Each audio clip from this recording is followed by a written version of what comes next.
বন্ধুরা, পিকিতে আমাদের সকলকে স্বাগত। আমি কাঁঠাল নেড়াটা খুব ভালো করে সিদ্ধ করে হাত দিয়ে একটু ছাড়িয়ে নিয়েছি। লাল অংশটা বঁটি দিয়ে শক্ত অংশ ছাড়িয়ে নিয়েছি। এখন ঠান্ডা হয়ে গেছে, তাই মিক্সির মধ্যে দেবো।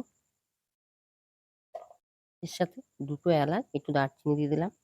এবার আমি দেবো, আমি গরুর দুধ দিয়েছি, আপনারা যেকোনো লিকুইড দুধ দিতে পারবেন। দিয়ে একটা মিহি পেস্ট বানিয়ে নেব। দেখুন বন্ধুরা, পেস্টটা হয়ে গেছে। এটা পেস্ট করতে আমার ২৫০ লিকুইড দুধ লেগেছে। দেখুন পুরো দুধটা আমি দিয়ে দিয়েছি। এবার কড়াতে ১ম এ দিয়ে দেবো অল্প একটু ঘি। ঘিটা আমি কড়ার সব জায়গায় লাগিয়ে দেবো।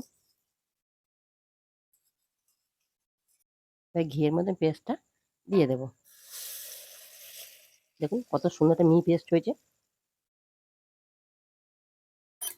এটা সমানে নাড়তে হবে, নাহলে নিচেতে বসে যাবে।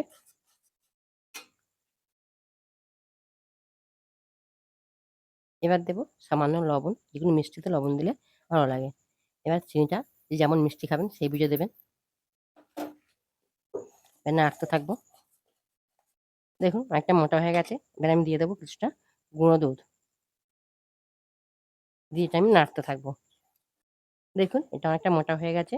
এবার আমি দিয়ে দেবো অল্প একটু ঘি।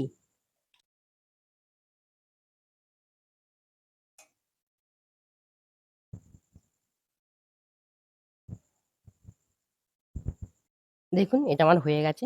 আমি নামাবো। নামিয়ে হালকা ঠান্ডা করে নেব। দেখুন অনেকটা ঠান্ডা হয়ে গেছে। এবার আমি তৈরি করবো। আমি এখান থেকে অল্প, অল্প করে নেব। আপনারা যে যার পছন্দ মতো শেপ দিতে পারবেন। গোলও করতে পারেন। না আমি একটু চ্যাপ্টা করব। আমি এইভাবে তৈরি করব সবকটা। দেখুন কাঁঠাল দানার মিষ্টি নোয়া রেডি হয়ে গেছে। আমি চেরি দিয়ে সাজিয়ে দিয়েছি। আপনারা যেকোনো ড্রাই ফ্রুট দিয়ে সাজাতে পারবেন।